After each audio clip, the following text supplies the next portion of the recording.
What's up, hybrids? Welcome back to another episode of the Fandom Hybrid Podcast. This is Hanako, and I'm here with Anthony, Lori, and Mike for the first time in 2022. We're all together, so Happy New Year to everyone. We are discussing today the second episode of the Wheel of Time series, and this is something we have been trying to do for weeks now, and real life has just not been cooperating. So what we decided to do was we were like, okay, we're just going to push Wheel of Time to 2022. It'll be one of the first things that we cover for the year. So here we are with episode 2. And Lori, since I don't think we got you for the first Wheel of Time episode because you were on hiatus at that time. So what did you think of the episode? I was on. Were you? I was on because I was asking Anthony about the different Aes Sedais. You're right. What was it that we missed you on? We missed you on something else. It was Hawkeye. Oh, okay, you're right. But I mean, it's been a few weeks since you've been on an episode, so there goes my confusion, but that's okay. So before we get started with this episode, I do want to get some shout outs. We got mentioned on a podcast, the Discerning Geeks portal. Todd from that podcast mentioned us twice on their Best of 2021 episode. The first mention was he quoted me on something I said about the passing of Betty White on our New Year's Eve episode that Lori and I recorded. And then he also mentioned us as one of his favorite podcast for last year. So thanks, Todd, for that shout out. If you haven't checked them out on the Discerning Geeks portal. And he also left us a really good review. And then we also got a donation from a friend of mine named Corey. He goes by Static Eddie on Twitter. So thanks, Corey, for the donation. Just wanted to get those shout outs before we started with the episode. So let's get into it. Episode 2.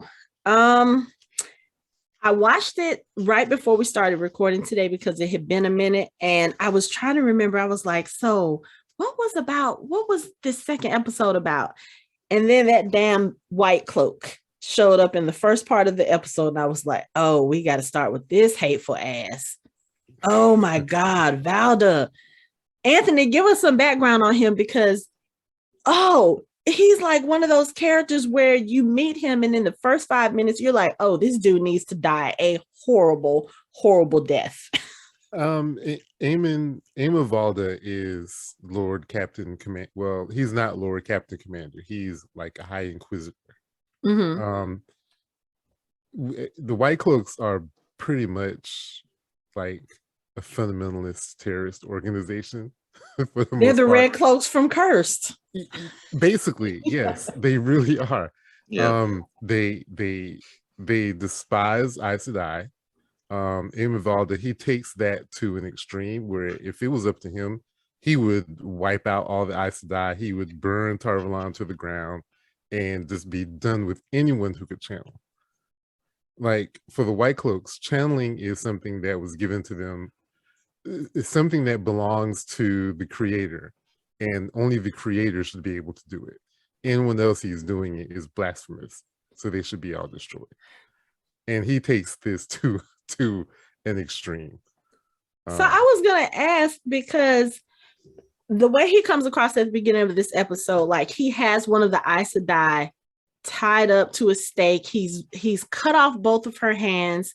He's removed her ring and placed it on a belt with several other rings. So I'm assuming she's not the first Aes Sedai he's caught and killed. That first scene tells you everything you need to know about Valda. Oh my God. It tells you everything. Even to the point where he's eating, I think that's a little bird, and he's like, yeah, it cuts the corners of your mouth just enough to where it doesn't hurt, but you bleed, and it enhances the flavor of the.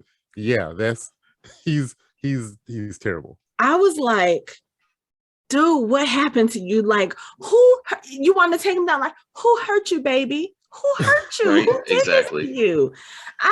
It was like one of those things I was trying to figure out, like, is he jealous because he can't channel? And is that why he's so adamant about it? Or is he just that hateful in general? Well, you know what happens to people who are sociopaths or psychopaths? They get into an organization like this and they become zealots, and they take that psychopathy and those issues they have and they channel it through what they're doing. And that's what he does. So in the book, it's not real clear what his motivations are, but we just know that he considers himself like the ideal White Cloak. He is the ideal White Cloak. He's also a blade master, which they don't talk about this in the series, but he is also very, very good with the sword. So he's not the one that's in the beginning of book 2.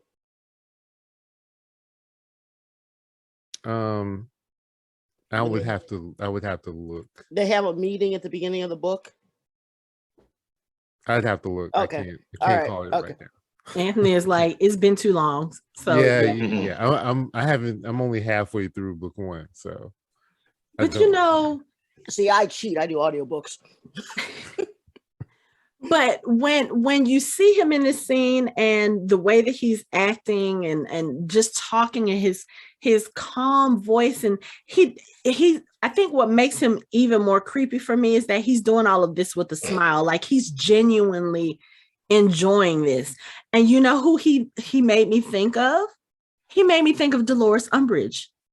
Like he is a more extreme version of Dolores Umbridge, because Dolores, while she was a little bit sadistic, she never actually killed anyone, and she really thought that she was right doing what she was doing. That we know of. That we know that is true. That we know of. She's quite actually one of my favorite characters ever, especially in the movie. I mean, I'm sitting there and I'm laughing because she just gets more evil and more righteous at the same time. Right. In the Dungeons and Dragons, what is that chart called where they place people? I think Valda would be lawful evil. Evil, yeah, lawful good, lawful evil, neutral, yeah. That dude is so extreme.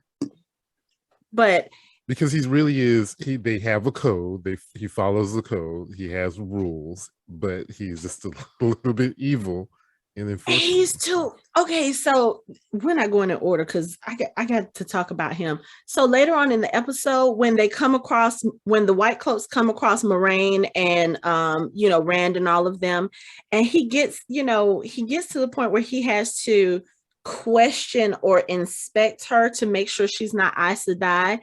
The fact that he walks around and he just starts touching her to, like, I don't know what he's looking for. Like, I know he looked at her hands to see if she had the ring, but I don't know what other physical characteristics Aes Sedai have that made him like he's rubbing on her back, like he's trying to feel for horns coming out of her back or something.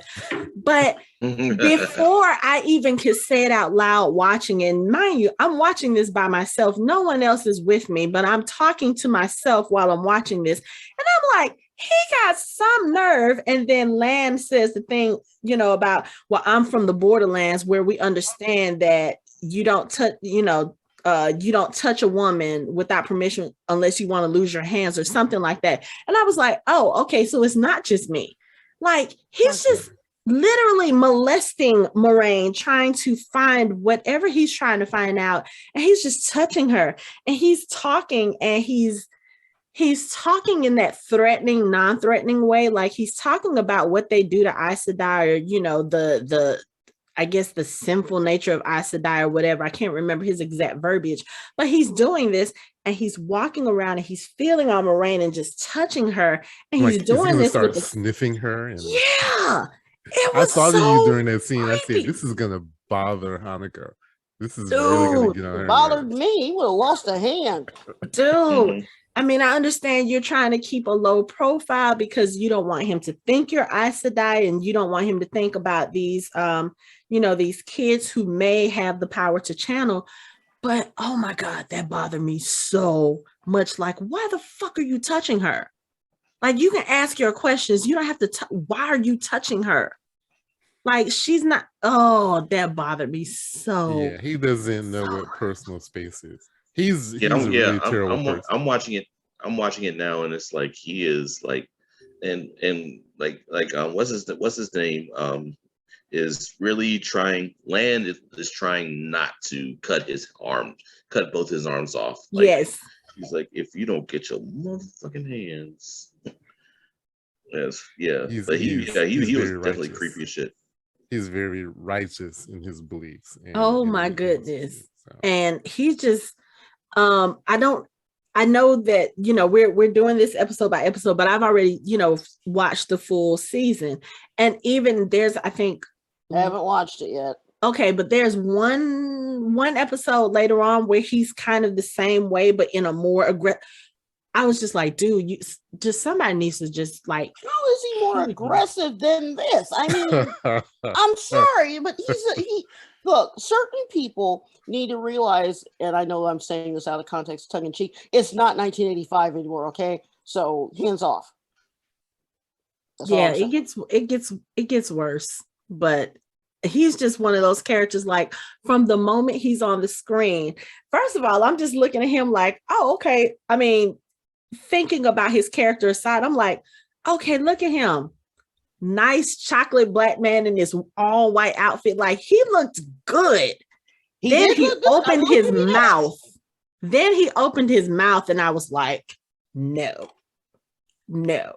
But, I have seen a conversation in the last couple of months where, people were talking about the fact that we don't get any really complex or delicious, like black evil characters. Like, they're always kind of,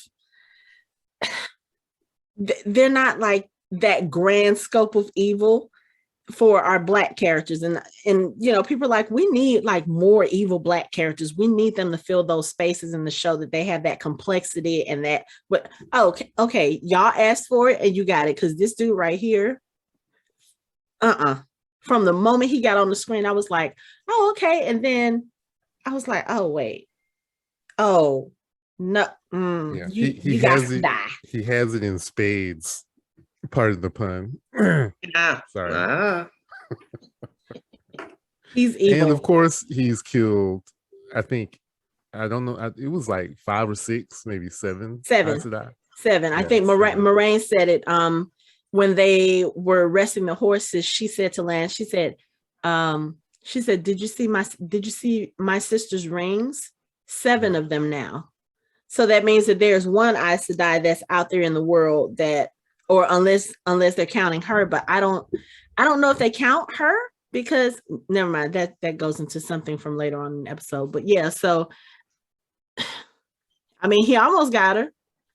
Luckily, she's a good, I can't say liar, because she kind of specifies that in this episode, that she does not lie.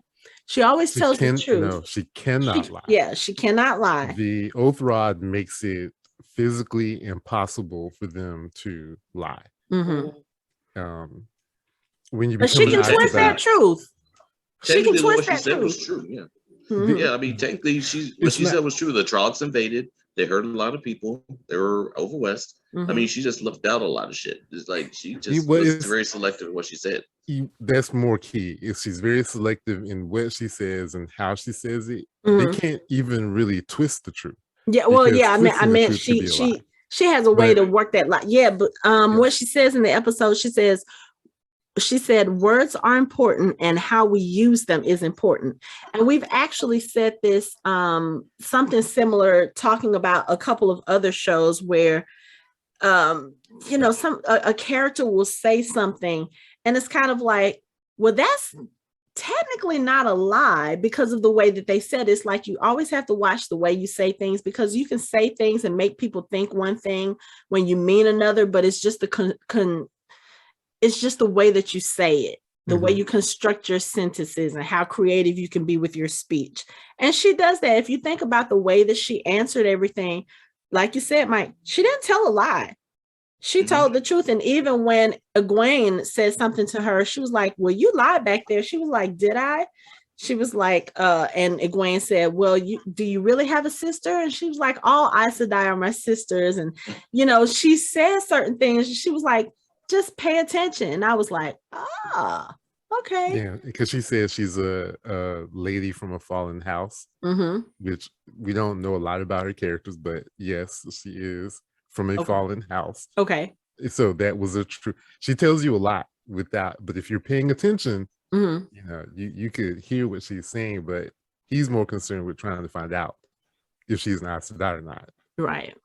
Like, he didn't ask what house, or where are you from, where are you going. Right. He didn't ask very specific questions.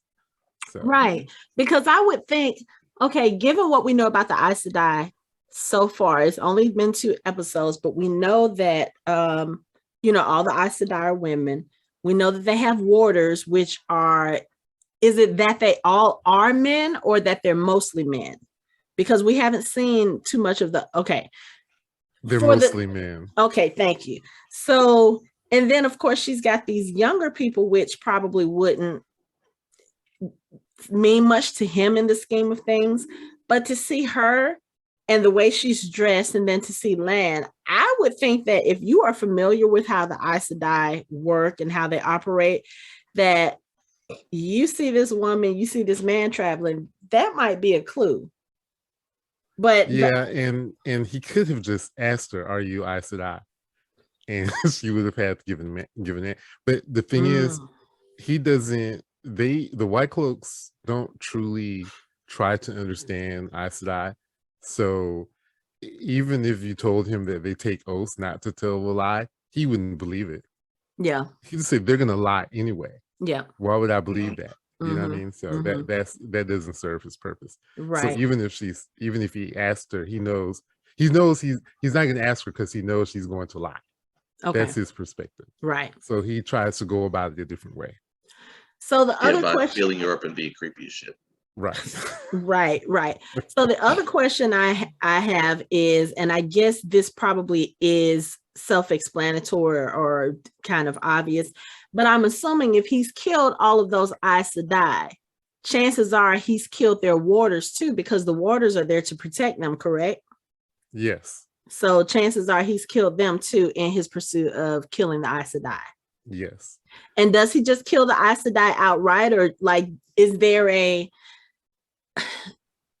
like a trial that he does for them, or does he just question them for information and then just let's just go with the show depiction of him. Okay. He ties them up on a stake and asks them questions, and then he burns them to death. I mean, so he's a lovely guy on top of everything else. Yeah, okay. his goal is to eliminate Aes Sedai from the world. Like, okay, where are the rest of you? Like, where can I find more of you? Okay, you're not gonna answer. Well, I don't have any need for you. Kill him. And once again, I said they don't talk about this, but he is a blade master. There aren't a whole lot of them. Okay. And there are very few warders who would be able to, if other than the fact that he has numbers, like they could overwhelm a warder easily with their numbers. It would be very difficult. He would lose a lot, but chances are, being a blade master, he probably did it himself. Okay. Because there aren't many that could go toe to toe with him. Oh, okay. With the sword. But they don't make that clear in the show. Okay. But that was an astute observation that he would have had to go through a lot of warders to kill those Aes Sedai. Chances are, it just made me think about it. I don't think any of those rings were red, because I don't think a red sister would let any man get that close to them. Right, and the red sisters don't have warders, correct? No, they don't. Okay. So yeah, I just happened to think about it, because if you think about it, with the way Moraine and Lan are, even with just the 4, and I'm gonna keep calling them kids because they're younger than the rest of them, but like every time Rand says something against Moraine or he raises his voice, Lan is all up in his face, like, what you want to do? What you want to do? So it just got me to thinking that in order for Valda to get that close to a sister, he had to go through their warder. So it just, I was just wondering about that, like, so he's been doing a lot of killing just to get to these girls, or just to get to these women. Yeah. Okay, so yeah, Valda, he's just all out creepy. I just had to get that out the way since he was the first one in the episode anyway, but I was like, let's just get him out the way, because I don't want to talk about him the rest of the show. He's just so creepy and he's so evil, and he does it with a smile. And I'm just like, he's going to be one of those characters that's going to be around for a while, because he's just that evil. Like, now we can't, and also we want to be mindful of applying him to the rest of the White Cloaks, because not all the White Cloaks are like him. They Yeah, have it didn't similar, appear that way. yeah, they have similar beliefs, but they do want to eliminate Aes Sedai, but they're not cruel like he is. Okay. Yeah, I kind of noticed that even with the White Cloaks, when they came across the White Cloaks during their travel, and I guess it was the other guy who was in charge, the one who actually, would you please step off your horses, and the way that he talked to them. And Moraine has her wound from the Trollocs, and she was doing her best to not say anything about it, but when Valda pushed into her shoulder, she couldn't help but have a reaction because of how much pain she's in. And when she's telling them about the attack, of course she doesn't use the word Trollocs. She just says it was a beast and it had like a mouth like a boar. And then that guy says, would you mind showing me your wound? It was like, it was such a contrast between him and Valda, where Valda was just touching her, just whatever. And this dude was like, would you mind showing it to us? Like, he didn't even approach her to look at it himself. He asked her permission. He basically acknowledged her agency. And it was just like, okay, so all White Cloaks, they may be, as you say, zealots, or they may have these beliefs, but not all of them are assholes like Valda. Okay, noted. Most of them are, but not all of them. Well, this particular gentleman apparently was not, but maybe it's just, I don't know, maybe it's just the questioners too, because Valda makes it very clear when they are about to split part ways, he's going to take the questioners to, I guess, go look for more Aes Sedai, and they're going to continue on their journey. He says something about your purposes are different from ours. We have a different purpose. The questioners have a different purpose. And I was like, the way that he said it to that guy was like, yes, we all have our mission, but you go on your merry little way. We have more important things to do. It was almost like one of those. He was like, well, my job is more important than yours. Like, we do more important work. And I was just like, oh, okay, he's one of those types. That's one of those. That guy was Geoffram Bornhald, who's one of the Lord captains. So he's one of the guys in charge. Okay. But Valda still made it seem like, yeah, you're in charge, but I'm more important than you. Go along your journey. We're going to go do what we're supposed to do. I was like, oh. Yeah, he definitely had a father douchebag vibe about him. I was like, yeah, got another one of these. Very much so. So and we talk about this all the time, how a lot of fantasy, they follow the same tropes, they have like the same types of characters. I really did I was comparing it to Curse, because it was just kind of one of those. I was like, oh, he's like the Red Cloaks. Oh, that's, like you said, my father douchebag, that's him. So I'm like, okay, really, yeah, he's going to be one of those characters that gets on my nerves in this series, but he's probably also going to be very important in terms of pushing the story along. But I was like, oh, this dude he could have been okay. But the thing that made me say, no, he has to die right now, him putting his hands all over Moraine, I was like, no, he's got to go. He's got to go. But anyway, let's move on from him, because anyway, so let's get back to the quote unquote kids. You have Rand, Egwene, Perrin, and Mat on the run with Moraine and Lan, and they are trying to lead the Trollocs, one, away from their village so that they don't kill anybody else there, but also Moraine is kind of giving them bits and pieces of what she thinks she knows about them, as far as their relation to, or the fact that they may be the Dragon Reborn. And she's giving them just enough information to keep them, I guess, to keep them following her as she tries to lead them. Yeah. For everybody except for Rand. Like, Rand is like, no, you ain't giving us enough information. Where are we going? Why are we going there? What makes you think that? I mean, he's like, he's questioning everything. And it's... Yes, Lori. mini rant.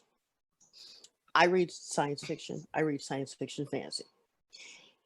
97.999 of all these books where they start out in the village, the tavern, the school, whatever, the adults don't tell the kids shit. Newsflash, if you would tell the kid what's popping, you might not have X, Y, and Z down the line in the branch. Dumbledore. Exactly. I mean, you have a point. I mean, thinking about, we just had this discussion a couple of days ago. We just talked about Harry Potter because of the 20th anniversary. If you think about Harry Potter and his journey and Dumbledore could have told him at the beginning, and it would have eliminated half the shit that Harry had to go through. But that's a whole other conversation. Yeah, but yeah. In regard to what we're discussing right now, just tell the kids what's going on, or at least give them the highlights. That's all I'm saying. Yeah, like in the Aragon series about the dragon, if they had just told him from the beginning everything, a lot of pain and suffering could have been saved for later. Yeah. Same thing with Dragonlance. If they would have, if Goldmoon and Riverwind had told Tannis and them what was going on when they were at Ola's Tavern, when they were having Tinka serving the potatoes, and they went off on their village with Caramon and Rasslin, same thing. And then Chasselhoff Burfoot wouldn't have to rob anybody. Yes, I went deep on the deep and deep. I know we're off on a tangent, but even in the Belgariad series by David Eddings, Belgrath the Sorcerer, he told Garyon everything. Like in the beginning, he said, "This is who you are. This is what you're going to have to do, and this is how we're going to do it." And it was so different to read where the old sorcerer, like from the beginning, told him everything. Like, this is what you're supposed to do. You have to kill a god, and this is how we're going to do it. Well, they even did that with Ender's Game. They told Ender at the beginning, and it happened, worked out. I mean, no, they didn't tell Ender anything, because remember, they didn't tell any of the kids anything. Oh, that's right. You found out. That's right. That's right. You're right. Yeah. You're right. You found out. I'm sorry. Scratch that one. You're right. Yeah, they didn't tell them anything. That's right. I forgot. It was over. It was that's afterwards. Right. That's right. I don't understand, like, how, and okay, so I'm thinking about this on two levels, because I'm thinking about it as they're not giving these people the information because it's part of their character growth. Like it's helping them to learn deductive reasoning, critical thinking, all of this stuff that you need. I understand that. At the same time, it's kind of like you can eliminate so much. Think about, okay, my brain is stuck in Harry Potter right now. Think about all the people who died fighting Voldemort, fighting, especially like the final battle, all of this stuff, who didn't have to die.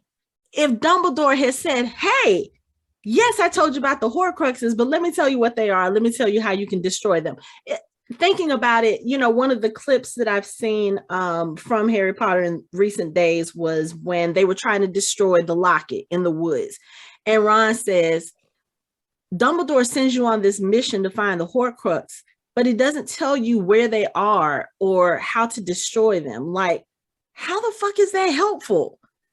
And you think about it with all of these things that you guys have mentioned, it's like there could have been, yes, I know it. It's part of the story. It helps, move the story along, and the story would be a lot shorter if they knew all the information, but still, you're talking about lives. You could do just a little bit of information can go a long way. But then I start thinking about Infinity War.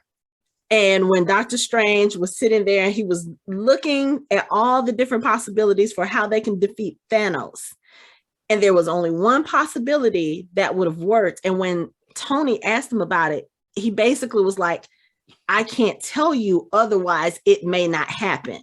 It's like one of those things where certain things have to happen in a specific way in order to come to this end result, because think about it. At that point in time, if Doctor Strange would have said, "You're going to have to sacrifice your life in order to defeat Thanos," do we really think Tony would have done that? I don't know if I think he would have done it at that point.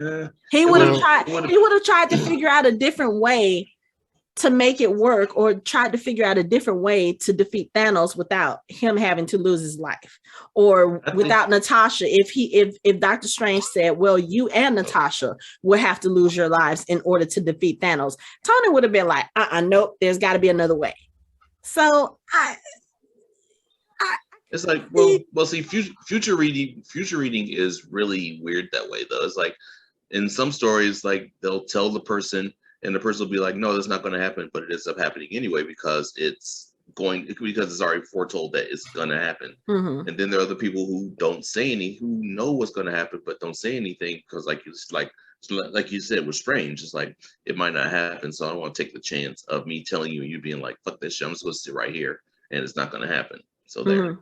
But it's like, yeah. I mean, sometimes it just you just kind of have to. It really depends on the story, like who's telling the future, and how they think. Like, if they think that it's an absolute point, like in What If, like it's gonna happen regardless of whatever he does, mm-hmm. then it doesn't matter.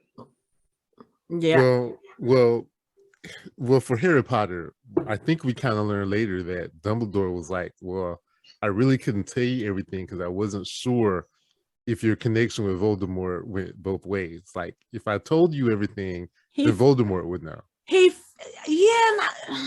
I'm just throwing it out there. And then like in Star Wars, if Obi-Wan had told Luke, well, yeah, Darth Vader, this sociopath who's killing everyone, is your dad. Is your father.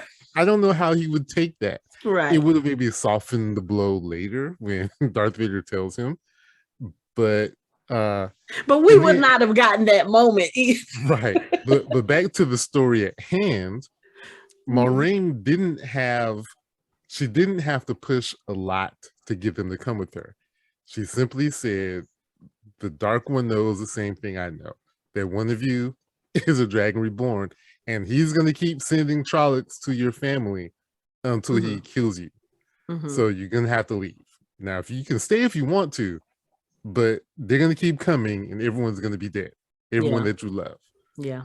So she didn't have to tell them anything because she told them just enough for them to know that they had to go with her, at least for protection, to protect their family. Right. And if they want, if you want to live, come with me. You know. Well, yeah, then there's that. By the way, though, that does work occasionally because you still see TV shows do that same line in any type of variation. You know, that does still work. But see, here's my thing: coming up in a small-ish town and living with people that I've known all my life, I'm talking about personal experience. Mm-hmm. If someone would come up to me and say, you need to leave town because XYZ is going to kill everyone in the town because you're in the town, I would have gone with them, but I would have said, okay, before we leave, answer this question, this question, this question. Let me go get my grandfather's rifle. Okay, answer this question, and now we can go. I want a little bit more information on why I had to leave town. I mean, these are kids that have literally never been off the mountain before. Well, that was going to be difficult when she says, look up there. Right. And they look up into the hill, and there's an army coming. Yeah. So, yeah. Still want a little bit more help because, see, these are basically farm kids, okay? And farm kids are tough, okay? And I know that in that little tiny little village, somebody has a cellar where they can hide. Somebody knows a way to escape through the wood. I mean, come on. The kids could have hid. I mean, no. You know, I would think that if magic wasn't involved, but considering the fact that these kids are being singled out because they can possibly channel, I'm assuming that the Trollocs or the Fades, like the one we saw in this episode, I'm assuming they can probably feel that power, no matter how minute it might be. So I think in that case, there really would not be a way for them to just sit there and hide, because unless they know a way to mask that power or to mask being detected, there's just no way that can happen. I don't think. Okay, here I want to interject something. It's not a spoiler, but I thought you were about to say it's not a theory. It's not a theory. No. Okay. Moraine mentioned that the four of them were Ta'veren, and we don't get an explanation of what Ta'veren are. When the creator created the wheel, he also had, other things happen.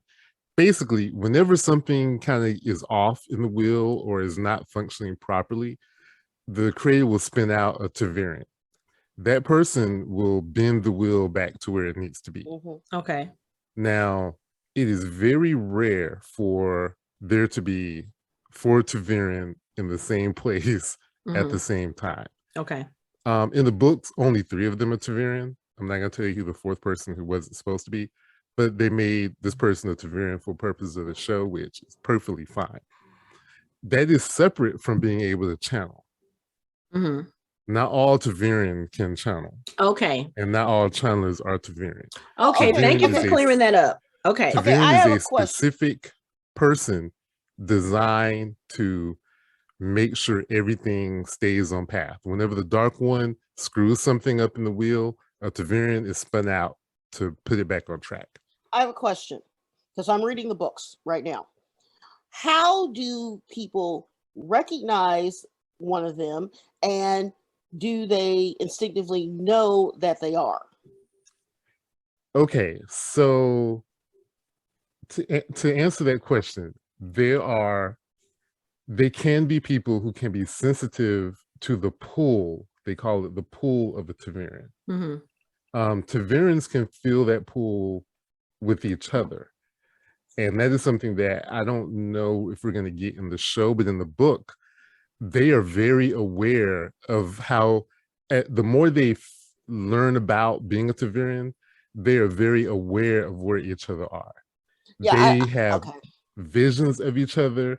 Right. They can kind of feel each other, see each other's energy. Like, they can feel the proximity to each other. It's not like a bond, right? But it's almost like a gravitational pull. Okay, but you're not answering my question. Do they glow or not to other people? It depends. Depends. You got the Dark One. Well, the Dark One can feel it. He knows because they are actively always engaged with changing and altering the wheel. So it's subconscious. But my question, when she tells them that they're that, how does she know? Because she's Aes Sedai? Is it you just walk down the street and all of a sudden you know it's like Pokemon, you catch them? How do they know that these people are Tavarians? Other people, not them. If I remember correctly, she didn't really know in the books, so I don't know how they're going to explain that in the show. Okay, that I'm sorry to press you, but I'm a third of book 2, and I got some questions. So she knew. It seemed like in the show that she kind of, as she encountered each one of them in the village, it's almost like I felt like she sensed the one power in them, or the potential for that to be in them. Because at first, when they first get to the village and Lan is asking her, she was like, I don't know.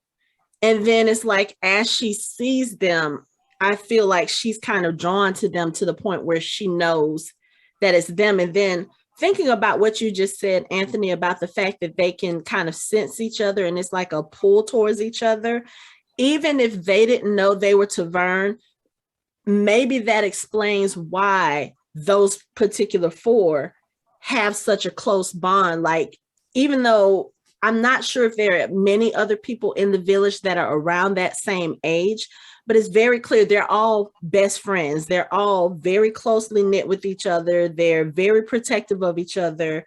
It's kind of like, aside from Rand and Egwene, it almost feels like there is like a familial bond between all of them. And of course, that could possibly just be from them growing up in the same village all of their lives, but they seem to have a particularly close bond. Yes, with each other. And she wouldn't. Okay, the thing about the Blue Aja is they are, I think I told you this before, they're like the CIA of the Aes Sedai. They have a spy network. They have ways of getting information. So one of the things that she knows the exact age of the Dragon Reborn. So once she got that, and she got the information on the kids in that area, because she's been looking for 20 years. trying to find the dragon reborn. Mm-hmm. And so it didn't take her long to figure out there's something different about these individuals. There's something special about them. The thing is, women cannot sense the one power in men. So she cannot sense the one power in them. Okay. She cannot see them weep. I don't know if they're going to do this in the show, but in the book, they cannot see men channel. They cannot feel them channel or anything. Yeah, you mentioned that last time. Yeah. So she wasn't like she sensed that they have the one power, but based on her research and her knowledge and what she knows and the signs of who the Dragon Reborn should be, that's how she narrowed it down to those kids. Okay. Now, okay. Now, I think one of the reasons why they haven't really talked about the Ta'veren thing is I don't know if he actually is going to explain why she knows they're Ta'veren. Because there are things like Matt has this uncanny ability to win gambling bets and to throw dice and always win. Mm-hmm. Why am I not surprised? But in the show, they introduced him as a loser, which is a little different for Matt. As far as he is in the books. But to answer your question, I don't know if they're sufficiently going to be able to explain how she knows they're Ta'veren, and if they're going to explain that if they're going to be different from the book, that she could actually sense them channeling or being able to channel. She should not be able to do that. Okay, because not for the men, for the girls she can, but not for the boys. That makes sense, because that went into a couple different questions, because there's something in the first episode, this episode that was about the travelers, but I will address that about later. the Tinkers. Sorry, that's the next episode. Sorry, right. Yeah, I will discuss that when we get to that, because I have some, because I've read the first book and know nothing else. I'm bursting with questions that I'm trying to pay through as we do the episodes. I'm trying not to ramble on these things, but yeah, it's going to be interesting to see where they go with this.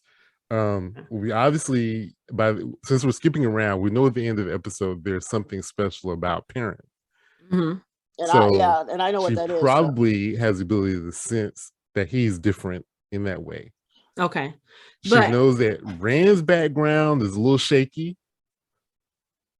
and Matt is just different. So she could be taking a leap of faith, which is something that she's going to have to do in order to do this.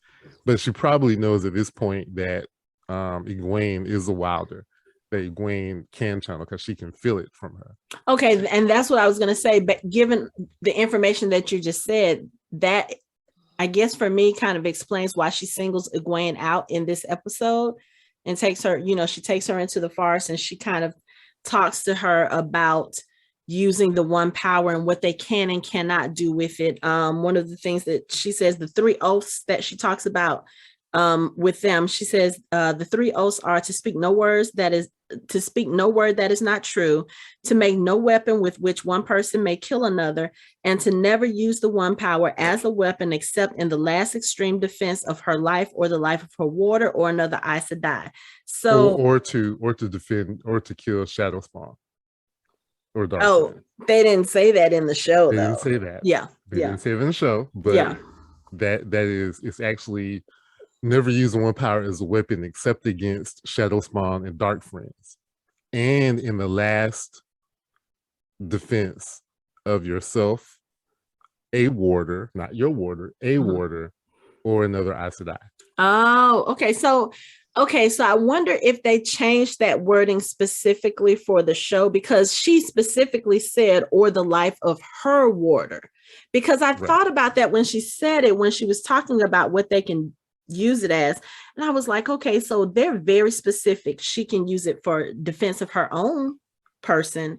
She can use it in defense of her warder or another Aes Sedai. So if she's just out in the forest and someone is attacking another person that does not fall in one of those three categories, does that mean she can't use the one power to save them?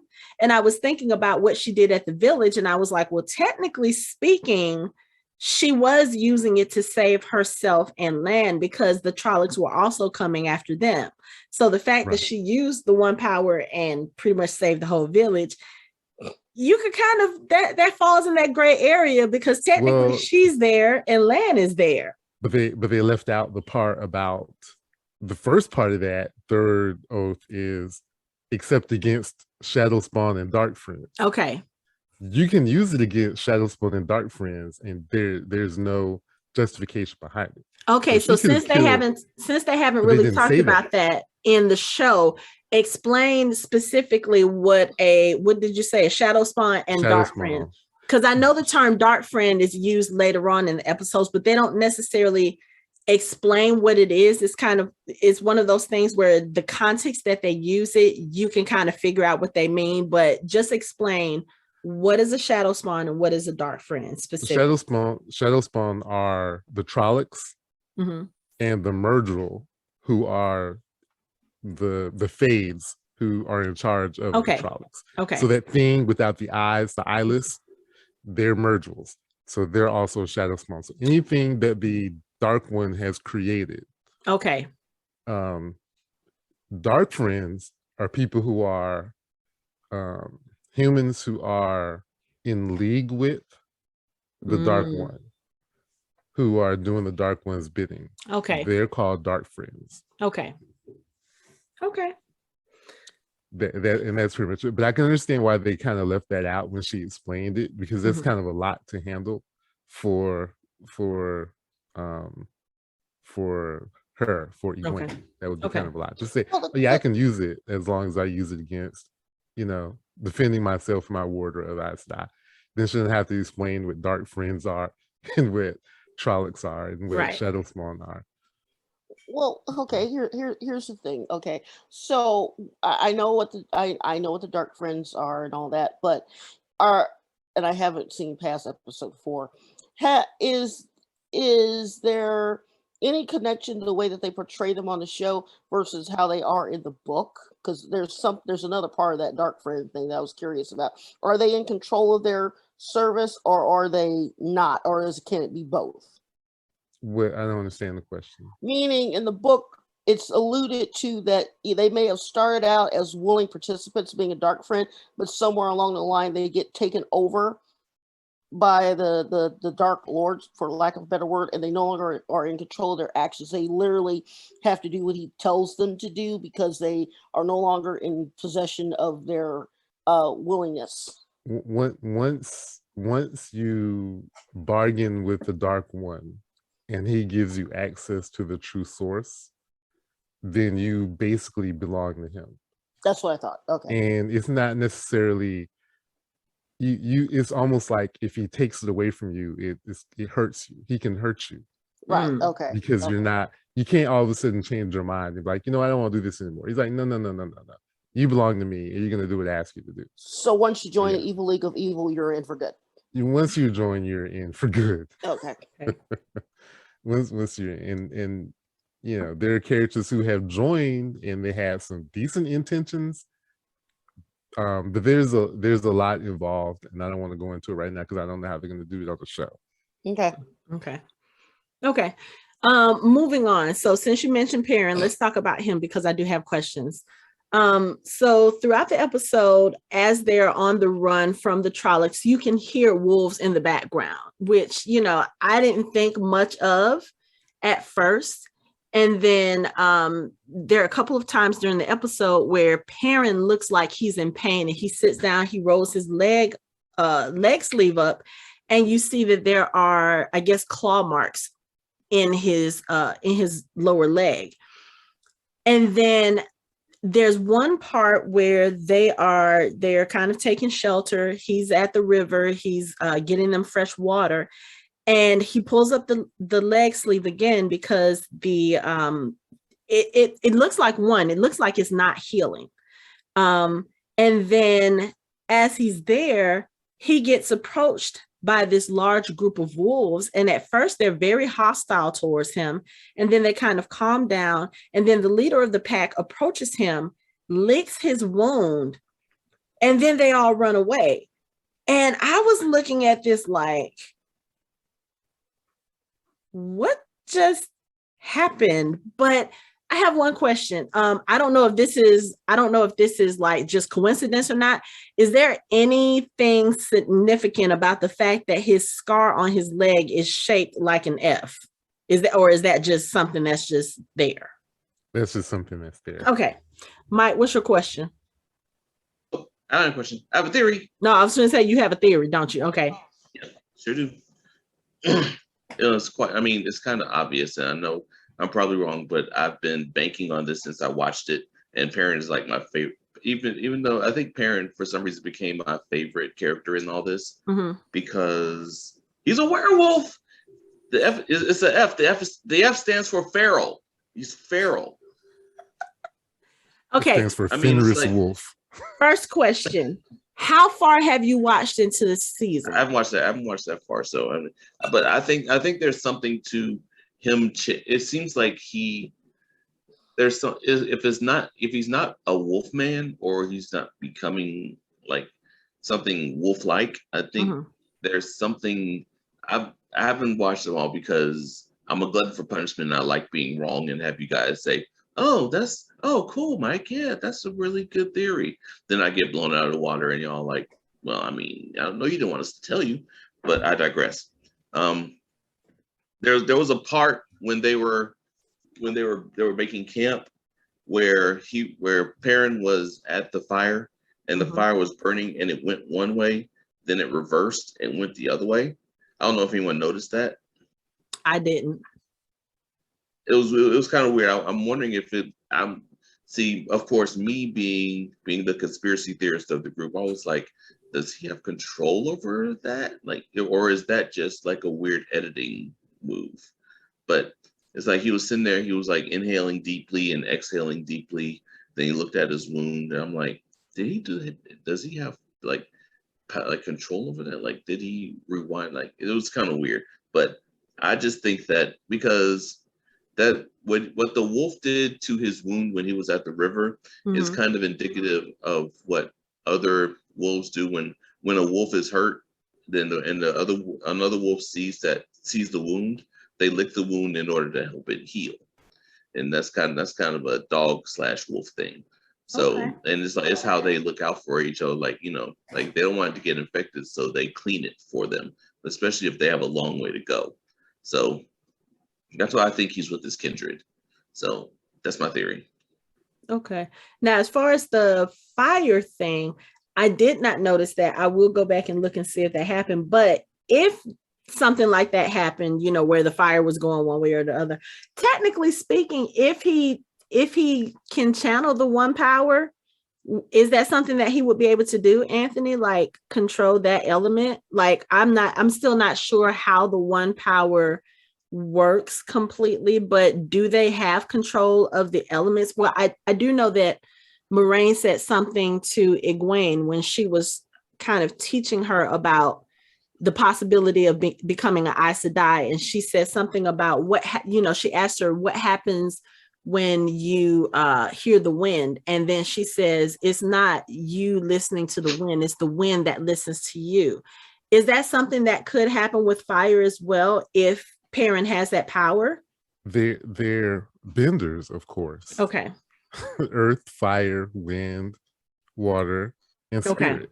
Okay. Just like in Discovery Witches, just like in any fantasy thing where there's magic. Okay.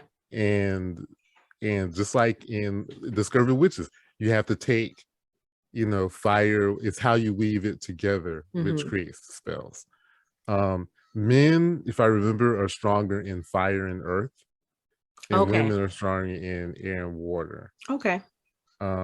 But all the weaves, they call them weaves, all the weaves that they learn are some combination of those elements put together. Okay.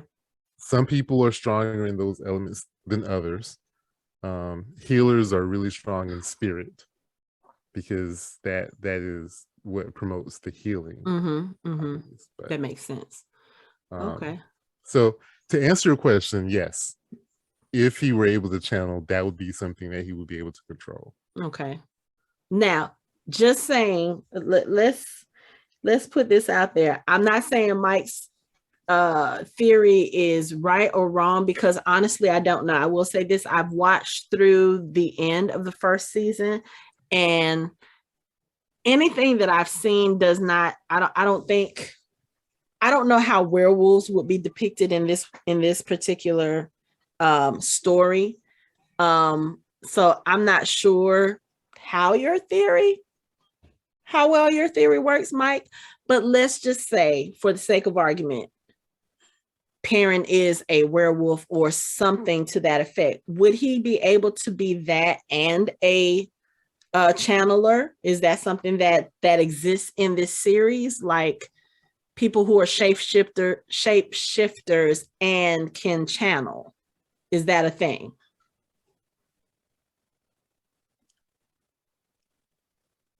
I'm going to say yeah, without being spoilery, can you answer that question? I think theoretically, yes. Okay. Because I mean, it's fantasy. I mean, what the problem is that for 3,000 years, male channelers have been executed. So I don't know of any female that was a shapeshifter or a channeler. Okay, that makes sense. I mean, and a channeler. Okay. And if there were any males that could do it, we never would have known because they were killed. Right. Okay. Also, I wanted to mention this too. Any female or any woman or female or girl that Moraine would have come across that could have channeled, she would have had them taken to the tower. Okay. Any woman who could channel, no matter what age they are sent to the tower. Okay. Other than the story Nynaeve told when I don't know what was going on at the tower then, but they sent the girl back, the woman that she said was her mentor, because I guess she was raggedy and dirty or whatever, and they sent her back. Okay. because sometimes, depending on who's running the tower, it's sort of like, it's not like the White Cloaks, but it's a noble thing, nobility. To be able to channel, you have to be sort of an important person. So they turn their nose up at peasants or that sort of thing. And which is terrible, because what happens to them is very much like in Harry Potter. When you have this power and no one teaches you how to use it, you end up destroying yourself. Usually after the first time someone channels, they'll start getting headaches.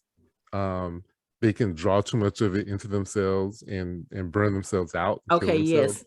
So a lot of wilders end up dying. It's very rare that they continue on. And one of the things that we see in the trailer for the show, you see the ceremony. In the beginning, they have the ceremony where Nynaeve pushed Egwene into the water. And that was basically a representation of teaching her how to control the flow. Like how to control, just ride with the water. The more you fight it, the harder it is. So if you just let it take over you and let it, take you down the stream, that's something that their culture uses to teach women how to control that part of themselves. Okay. So they don't die. Okay. Boys who can channel, they steal them or they end up dying anyway because they go mad, but they got to get to them before they get really powerful, or else bad things happen. Okay. So I don't. But does that answer your question? I don't know. Yeah. About shape-shifting and channeling. That's just something we'll just have to see, because you just have to see. You just have to see. So you're saying there's a chance? You just have to see. But mind you, we've had different authors in different series interpret werewolves in different ways. Like even the werewolves in like we discover in Twilight that they're not really werewolves, they're shapeshifters. Which was one of the hardest things to get people to wrap their head around. Wait, they're not really werewolves? No, they're shapeshifters. Mm-hmm. The werewolves are completely different, and the vampires are scared of werewolves because they're more powerful than they are. That's why they're almost all gone, right?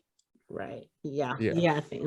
And the werewolves in Harry Potter are different than Whereas traditional werewolves. Whereas in the Discovery of Witches, there are no werewolves at all.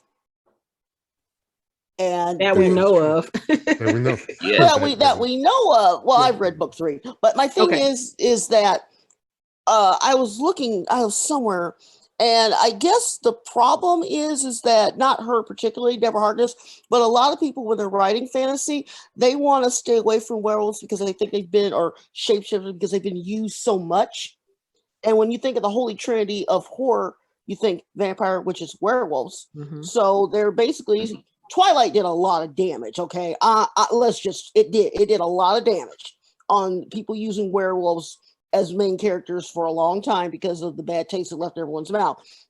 So a lot of writers of modern fantasy, not just this, but various other fantasies, they are leery to go there. And I don't think that the trend is going to change for another maybe 10 years because it was just. But this, whether he's a werewolf or not, or shapeshifter or not, I think that the whole thing is telling that he might at the very least have some sort of, like how some people have like affinity for animals. They may not be quote unquote an animal themselves, but they're sensitive. I think watching this, I think he's sensitive. Okay.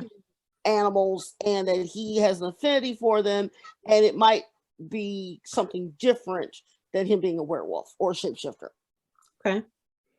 That makes sense too. Or it could just be this author's interpretation of what a werewolf would be. That's true. That is true. Yeah. Okay. All right. Let's move on because I got to talk about this. The scene where Rand pulls that damn bat out of his throat, that was so disgusting. Ew. Can we give a shout out to the special effects people for that? Because that was legit. It was like, I'm looking at it like, oh, he just really pulled a bat out of his mouth. But he ends up doing that because they've all taken refuge. He's asleep. He's gone, outside of the cave to have some time to himself, for whatever reason.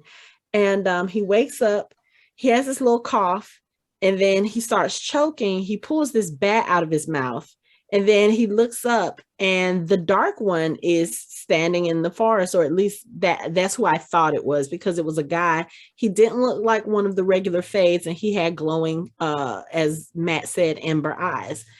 And then he wakes up, and he realizes it's a dream, but then he looks, and there is a bat in front of him on the ground. So it's kind of like one of those where, did that really happen or not? And then as he's walking towards everyone else, there are dead bats on the ground. And apparently all of them have had a dream with the bats and seeing the dark man. Now, we don't hear what Egwene's dream is. We don't hear what Perrin's is. We do know that they both saw the dark man. Matt says very specifically about his dream. He says that there were dozens of bats, and they all had their necks broken, kind of like someone was standing there and breaking their necks midair. So I'm just kind of like, I feel like in a way it's kind of sort of telling that Rand and Matt's dreams were the only two that were shared out of the 4. Maybe that's just me looking too much into things, but I'm like, that doesn't bode well, at least as far as I can see.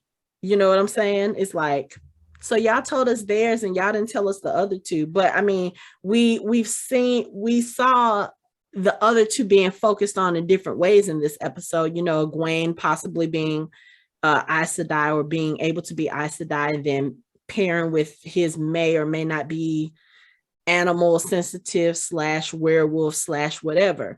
But the fact that they are looking for the person who is the Dragon Reborn, and they're saying that the Dragon Reborn will either fix the world or could possibly break it again and then we see these two visions, or we hear about these two visions from these two people, I'm just kind of like, yeah, those two I think are the possibilities as far as being the Dragon Reborn.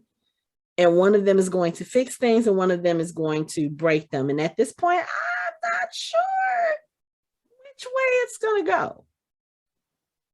But was I the only person who thought that, as far as the dreams go, like, why are y'all focusing on the dreams of just those two? What did Perrin dream about? What did Egwene dream about? See, I look at it differently. I feel like Rand and Matt are the two that overshare. And Perrin didn't really tell people about what's going on inside his head. I mean, hell, he hadn't told anyone that he killed his wife accidentally. Yeah. So I looked at it that way, that Matt is gonna blab and tell everything he saw in his dream, and Rand is too, because Rand is Rand. Okay. Egwene's not gonna say anything because she's not gonna want to say it out loud, and Perrin didn't share it all. So, okay. But I understand why. I understand why you would say that. It does, because if you think about it, if you look at it, yeah, Perrin seems to be special. Rand seems to be maybe different in some way. Egwene we know is different. Well, what's special about Matt? He's a degenerate gambler. He can't keep his hands to himself. He doesn't follow instructions. But see, those are all like the bad qualities, I feel like. Like Matt has some guy. Yeah, he has some very good qualities about himself. He's very caring, he's very compassionate, especially when it comes to like his sisters. He's very protective. He's very selfless when it comes to them. And I feel like maybe with this group too, with his friends, he could be as well. But again, we're only in the second episode, so I'm not quite sure where Matt fits into all of this. But it's like we know that there's a bigger story. Of course, there's going to be a bigger story with Rand and Egwene, whether they're together or not, because those two, I feel like those are the main two people of the group. Perrin seems like his story, or whatever journey he's going to go on within this story, is more so going to be by himself. Especially in light of the fact that, like you said, he doesn't share much. Like, we don't really know much about him, except for the little bit we saw of him in the first episode. But again, we know that all four of these people share a close bond.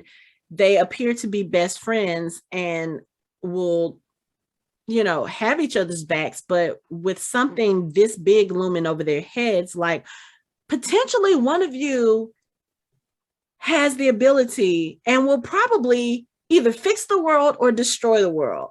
That's a huge burden to be placing on one person. And then what does that mean for the other three who don't fulfill that prophecy? The old blood runs deep in Manetheren. I mean, just going back to Moraine, the song they were singing about Manetheren, that's where the Two Rivers is.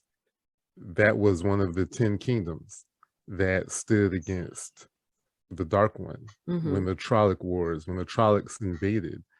Manetheren was a thorn in the side of the Dark One. They were a very powerful kingdom. Them and Aridhold, which is Shadow Logarth, which we get to later.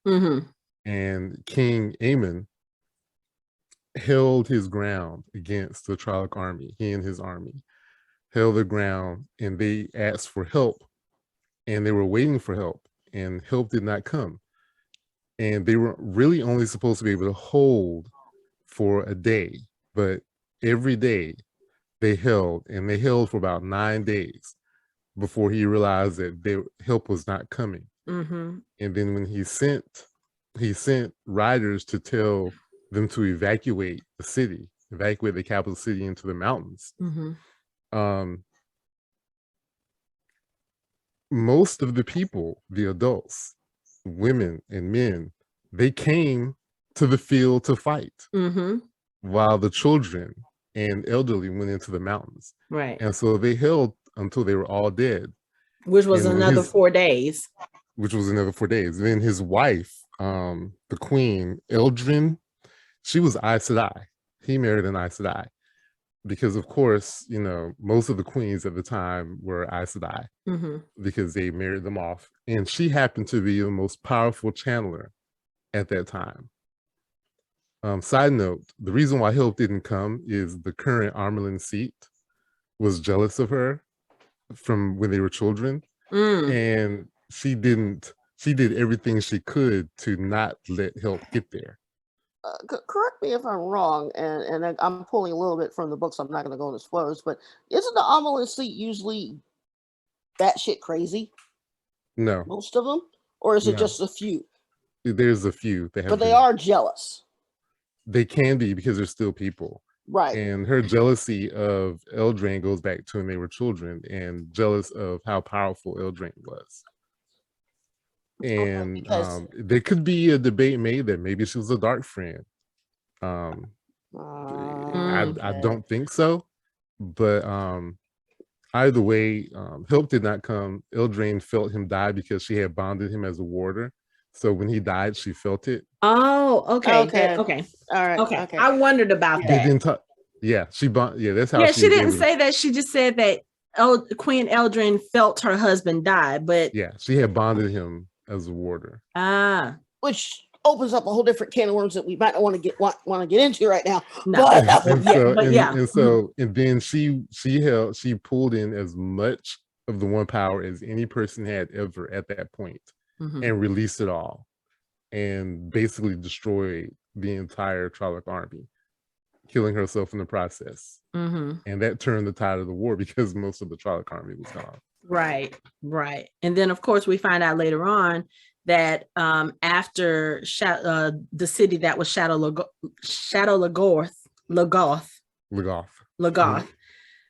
after they did not send help, when the the remaining survivors came to the city for shelter, the whole city was pretty much, I won't even say abandoned. It's like everyone deserted. It's kind of like, and no one knows what happened to them. What was it that Lance said? It is said that evil itself consumed the city. And I was like, that's karma incarnate, if ever I saw it. Like, oh, y'all promised these people aid and then you didn't send it. I guess being, I don't know, maybe being selfish, or like you said, the jealousy part, like, oh yeah, I'm jealous of her. She has all this power. She can do it herself or whatever. But whatever happened, karma, the universe, whatever was like, oh, this is how you want to act. Bet. Vanish, be gone. Everybody just disappears. And I tell you, when they entered the city for shelter from the Trollocs, the quietness of the city versus them talking, like when they were saying, when Perrin was saying, listen, there's no birds, no bugs, no, like the silence in that city, that was eerie. It felt different, even just watching that. Like I don't know, it's very unsettling just how quiet it was. Yeah, it's scary. I have a question. Yes. Okay, so when they ended up getting chased and they were approaching the city, when they got like close to the city, their horses wouldn't go any further. And then when they looked back, the Trollocs wouldn't even come close to where they were. They wouldn't even come closer then. Why not just camp outside the city? Because they wouldn't approach them. They weren't getting any closer than that. There was no way. I mean, even though I feel like instead of going in the city, as soon as they said something about a demon city, I was like, oh God, here we go. Someone's getting ready to fuck up. I was like, y'all keep. Don't lie. I was like, it was not someone. You knew who was going to be the one to fuck up. Oh hell yeah! 100%, 100%. I knew it was going to be Matt. I knew it. But I would say the Trollocs were probably looking like, okay, let's wait and see what they're going to do. Are they going to go in the city or are they going to stay outside? Because if they stay outside, we'll get them. But and see, that's what I thought too. There was no reason to approach if they were just going to run inside. So they I saw that and I went and made popcorn because I knew it was going to be good. I don't know. I just think that Yeah. I honestly just think that they weren't going to go. I mean, they really sensed how bad that city was, and they were going to get closer than they really needed to. And I don't think they really wanted to get that close either. The Shadow Closer than Spawn they were. had actually stationed the battalion there once and was never heard from again. So they know not to go there. Okay. That's not something they see in the show. That's from the books, but okay. Yeah. The books are like, if they, the world's biggest do not enter sign, they should have posted it right there in front of the city. I mean, they were like, nope, not gonna do it. Oh, well, why not? But then you see what happens because we see it in this episode, kind of what happens. And the thing is that I'm sitting there, like I said, I made popcorn because I was like, oh, this is going to go down. The only problem I had, and I'm having with this series, is because I've read so much fantasy. It's sort of like I said, I think the first episode, you have your list. Oh, they enter the force, tick. They enter this, tick. You're just checking it off as you watch the episodes. Right. Yeah, I think very much answer like the Mines of Moria in Lord of the Rings. Yeah, yep, exactly. Yep. Yeah. I think to answer your question, Mike, I feel like they probably could have camped outside the city, but just because the Trollocs won't cross past a certain point doesn't mean that an arrow or spear or axe thrown would not pass. They could have sat there and thrown stuff or whatever. So I think it was probably, it could have been safer for them in the city. Because if you think about the circumstances of how those people disappeared, I don't think any of our people would have attracted that kind of energy, force, whatever you want to call it. But Matt, not only being just curious about things, but I feel like there's a little bit of an undercurrent with Matt where he might be jealous of the others. I don't know why, but he just seems to me like I don't know. This goes back again to what I said earlier about him and Rand, possibly being one of the two being the Dragon Reborn because of what their potential is. I just feel like whatever darkness is in Matt, it attracted that little, I don't know what we want to call it, shadow blob, or I don't know what to call it, but whatever, he started, I think he was hearing voices, or he was hearing something, or he was seeing something, almost like something was leading him to the knife. And when he got to that blade, I was like, man, don't pick it up. I know you're about to pick it up, but don't pick it up. Don't pick it up. Just don't pick it up. And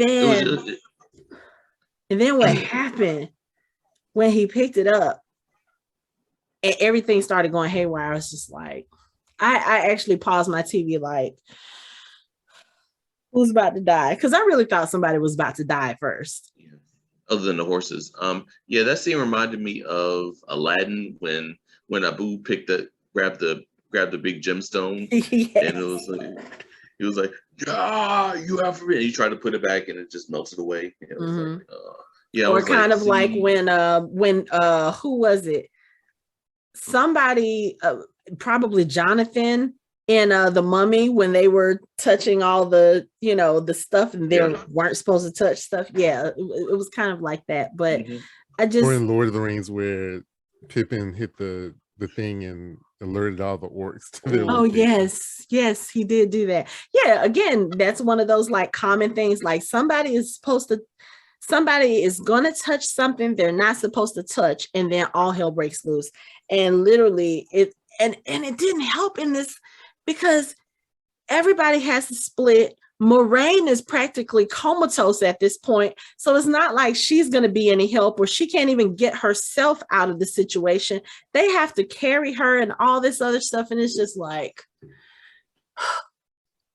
so you get Matt and Rand separated by themselves, and then you have Perrin and Egwene, and then you have Lan and Moraine.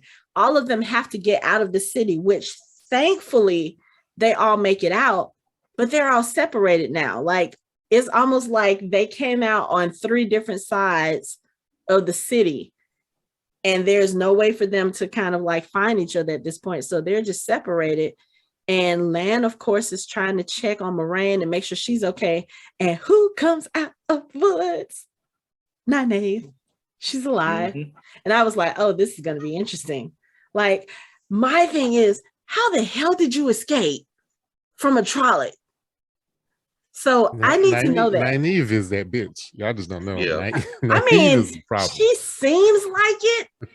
I mean, just her attitude. She's just like, okay, where are my people? Where are my friends? Yeah, so you take me to them now, or I'll kill you. Right.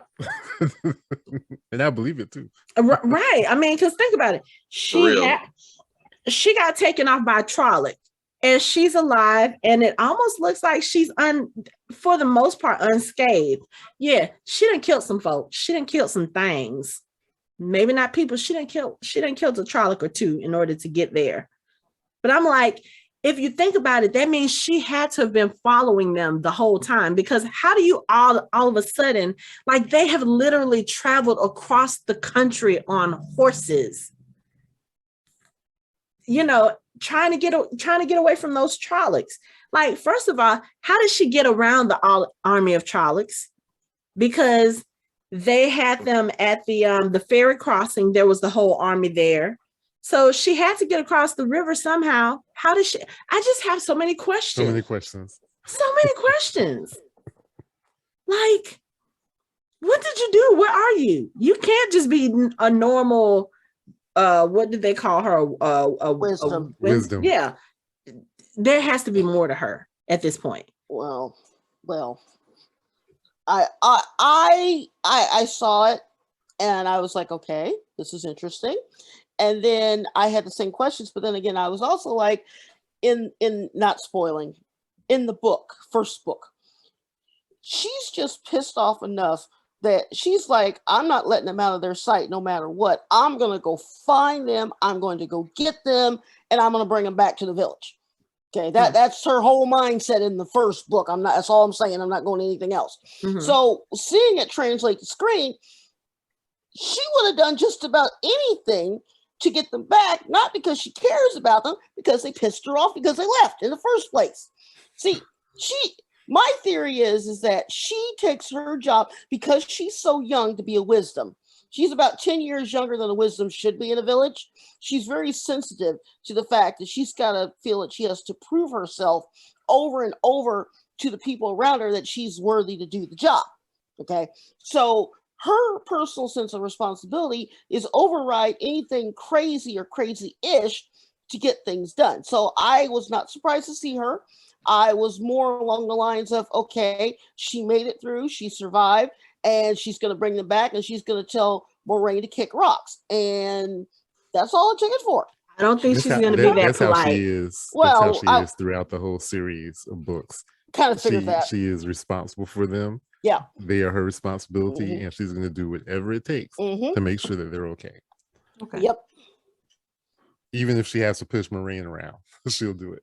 Oh, I get the feeling that she and Moraine later on have very interesting conversations. I don't know about conversations. I feel like there's going to be a confrontation between those two. It just, I don't know. She gives off that, I don't know. She gives off that vibe. Like, she wants to kick somebody's butt. And I think at this point, Moraine is probably like the biggest target. But of course, Moraine is kind of out of commission right now. So I don't know. Maybe her and Lan will fight.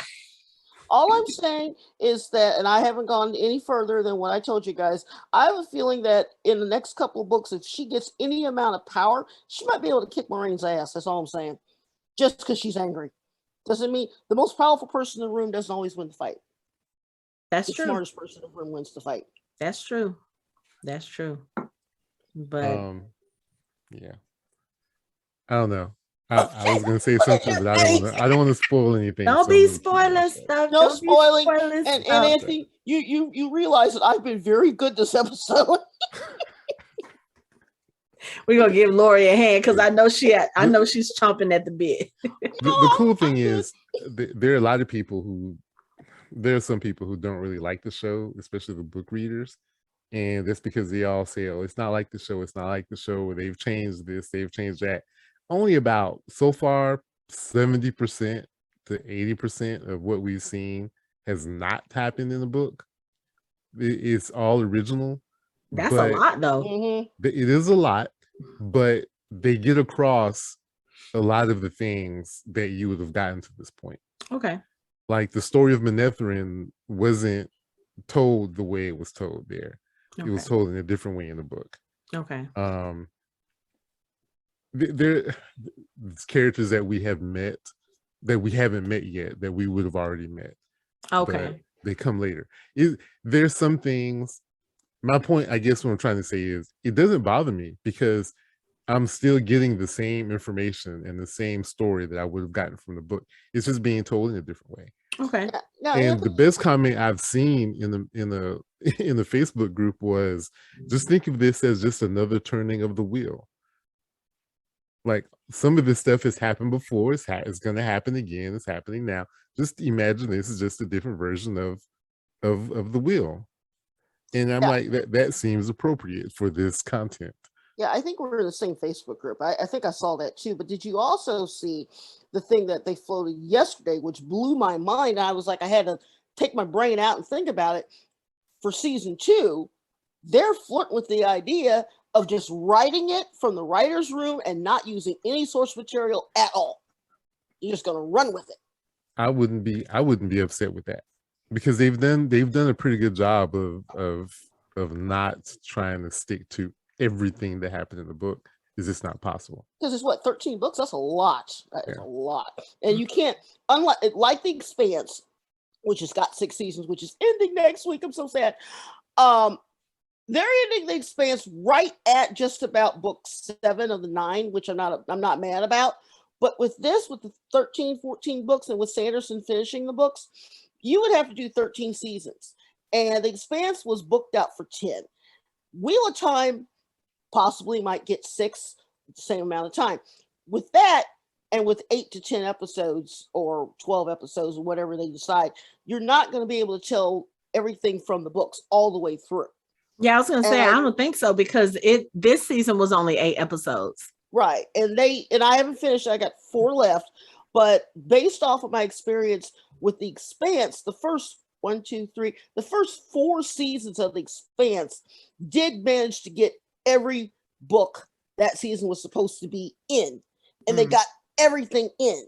But when they got to seasons 5 and now season 6, because they did a time jump, spoiler, they're having to cram and do stuff when I haven't watched it until it's all over. So with Wheel of Time, I'm thinking that the first 2 seasons, it's going to do what they're going to do. Then when you get to season 4, season 5, you're really going to have to wrap up the Sanderson stuff in a way that's going to give it a good ending, because when you do these long books, it's hard to get everything that fan service in. It's hard to get it together.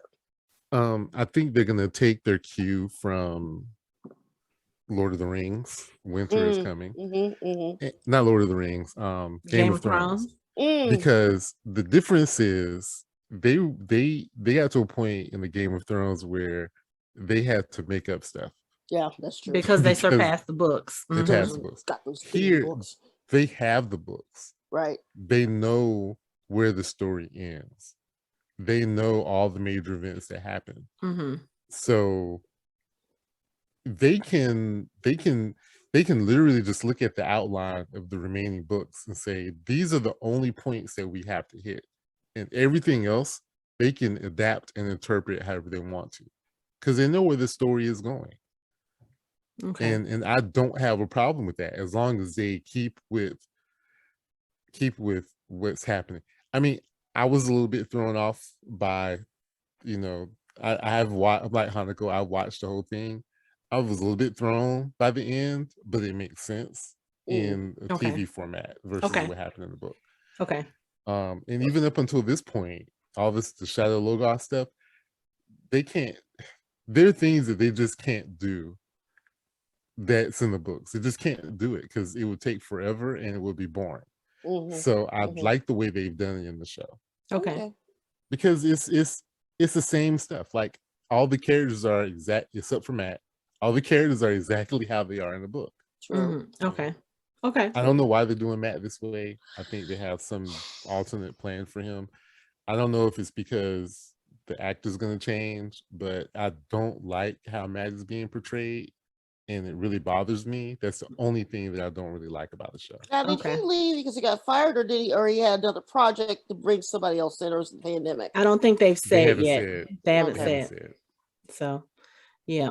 Okay. Well, the character that I'm waiting to see, which shows up in episode 5, is a certain orc, which I can't wait to see how they did, because I saw one picture and I didn't agree with it because it didn't fit the way I thought he should look from the reading the book. Oh, yeah. Yes, there you go. Yeah. Oh, they can't make him look like he does in the book. But it would have been awesome. They don't have that kind of money. I know they don't have that kind of money. Yeah, but so yeah, let's see. Is there anything else we need to mention from this episode?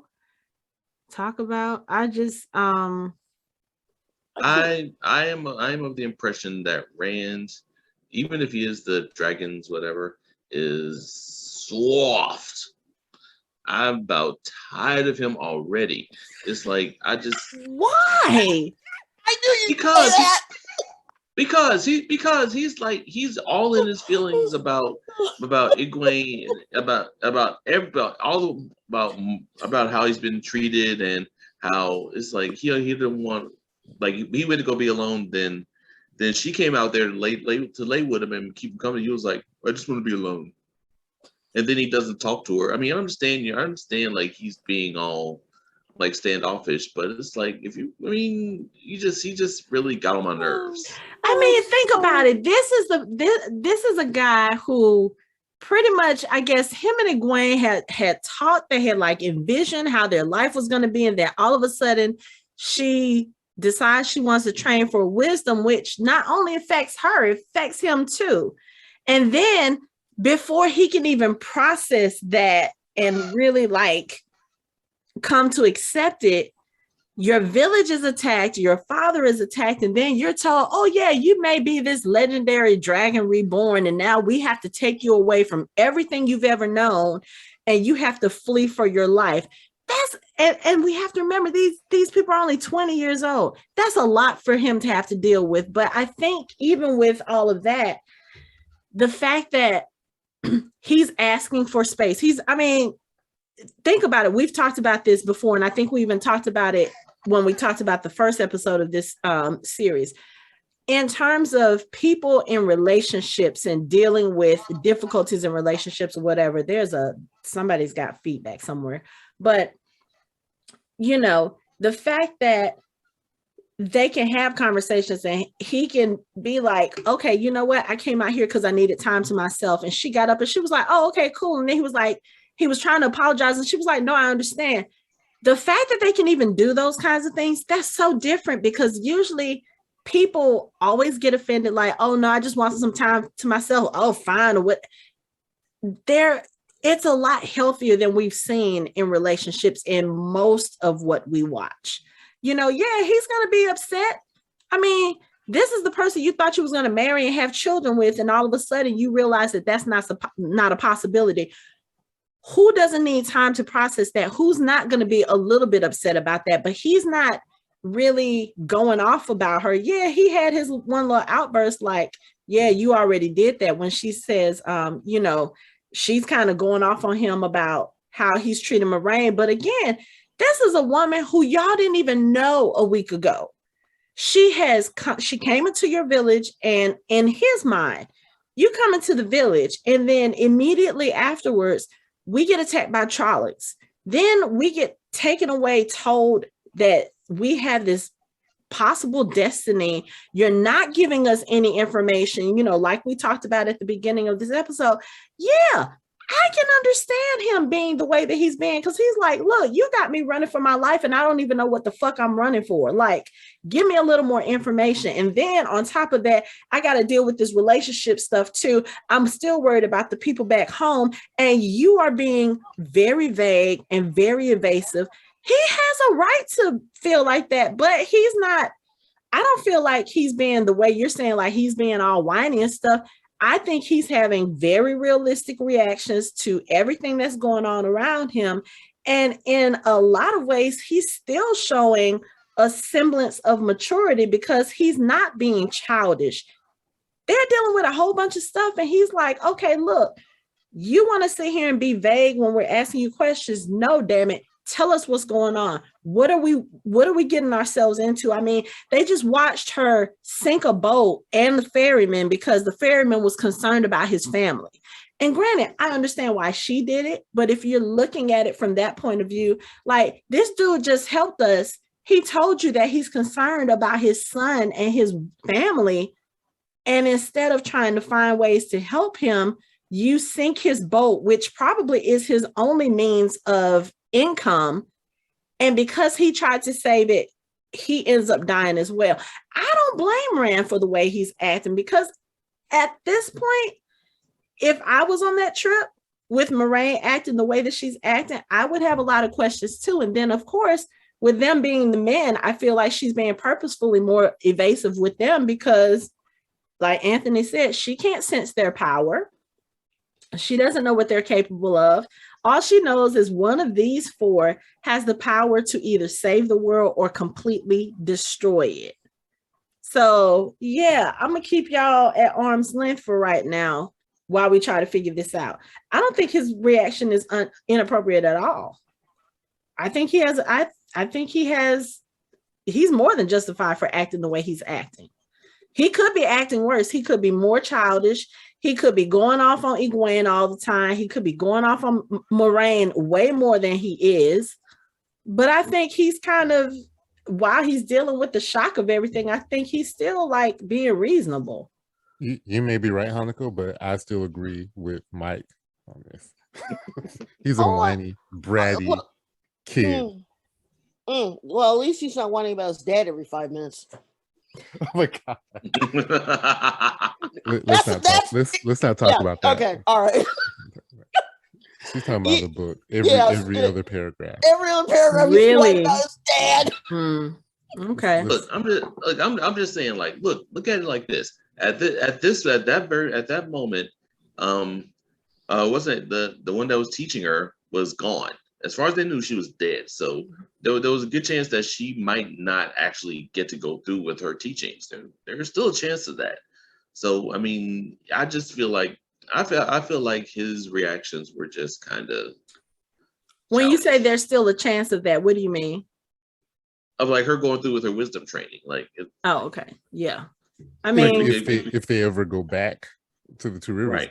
Yeah, she's already but there's said. no guarantee. But like I said, there's no guarantee of that. There's no guarantee that they'll ever go back home. Yeah, she's might not already even said be that. home. I don't think though. I don't think that they'll ever go back home. I think they have the idea, but I get the impression. Anthony, you can correct me if I'm wrong. Mike, you can tell me if I'm wrong too. But the impression I got is that once they pick you, that's it. Sort of like in the Valdemar series, when the Herald picks you and a companion chooses you to be a Herald. That's it. You no longer go. You can go back and visit your family, but you belong to the king and the heralds. Same thing in this. You belong to the Aes Sedai. You can't get out of it. You can't quit. That's what you are for life. Yeah.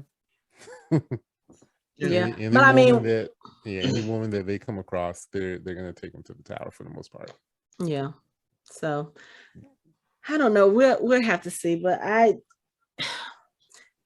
think the whole thing with Rand and the other three, I think we need to, I don't know. I think I feel more comfortable as far as how I view all of them once we get a little bit more of the story, because I think even though right now we're 2 episodes in, I don't think we know enough about the characters individually for me to say, okay, well, this is how this person is. This is how this person is. I think we're seeing a lot of surface stuff. And I think we're seeing a lot of who they are based on what's going on around them. With Rand, like I said, I think he's just reacting to everything that's around them. I think Egwene is, because she's getting a little bit more information and a little bit more from Moraine, I think that's enough to kind of make her I won't say blindly follow Moraine, but if you think about it, her purpose back in the village is gone because as far as they know, Nynaeve is dead. And that was what she was planning to do. So I think at this point now she has something, she's being offered a chance at something similar to what she wanted to do. So I think that's enough to keep her following Moraine.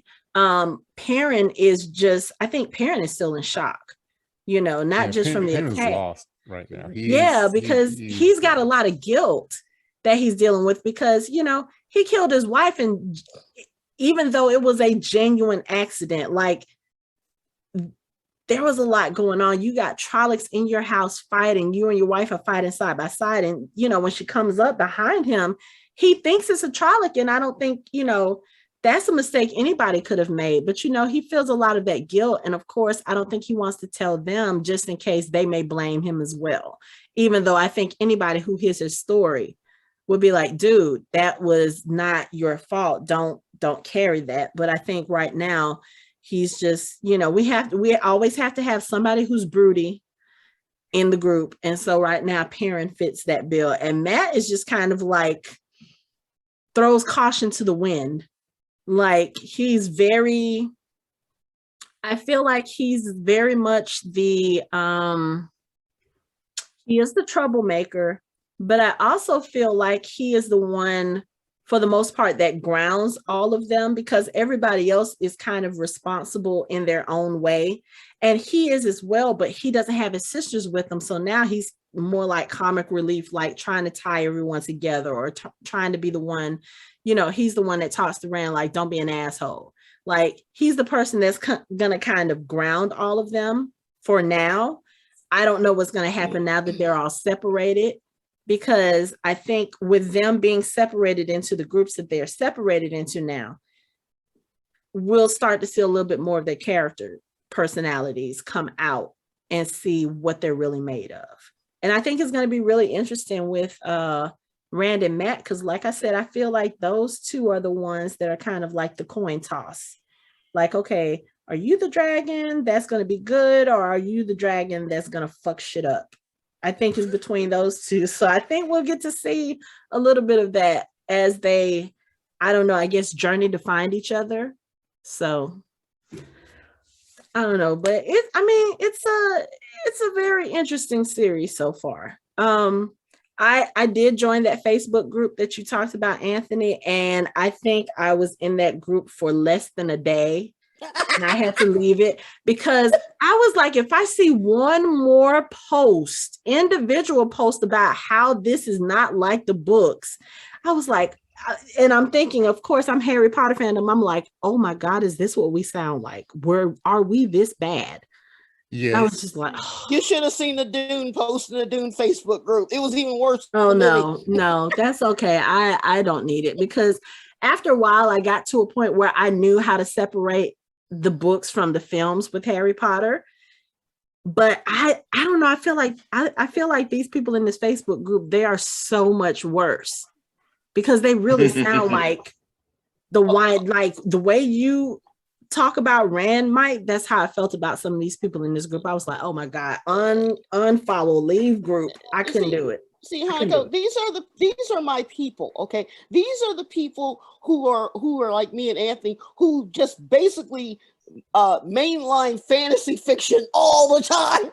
I mean, and I understand that, but it was just a bit much. It's the vocal minority, because, you know, I think for me, I believe most people are like me. They like the books, and they kind of like the series too. Mm-hmm. It's just that you have a group of people. I like I said in the beginning when we first started covering this, I think some of them have ulterior motives as to why they don't like the series. Yeah. Why they don't like the show.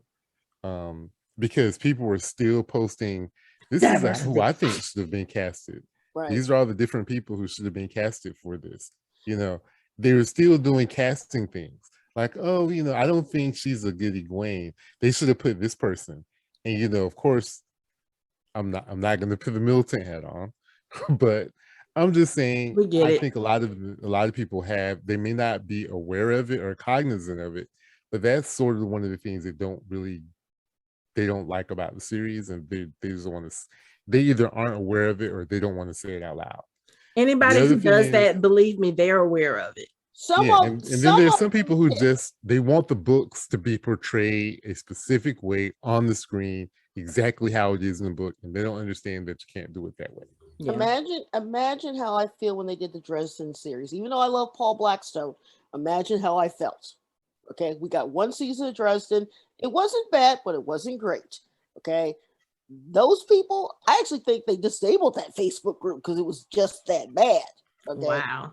so I mean the new group's fine, but yeah, any type of book that you read, like The Expanse. Now, I didn't read The Expanse until the show came out. I watched the show 4 or 5 episodes. Oh, it's a book series. Went and I got the books, but the way that they have followed the books and the way that they cast the characters, like say Naomi Nagata or Amos Burton, they basically found actors that were very, very close to the way that they should look in the book, even down to Bobby and Evelyn and all that. But most of those characters in The Expanse are POCs.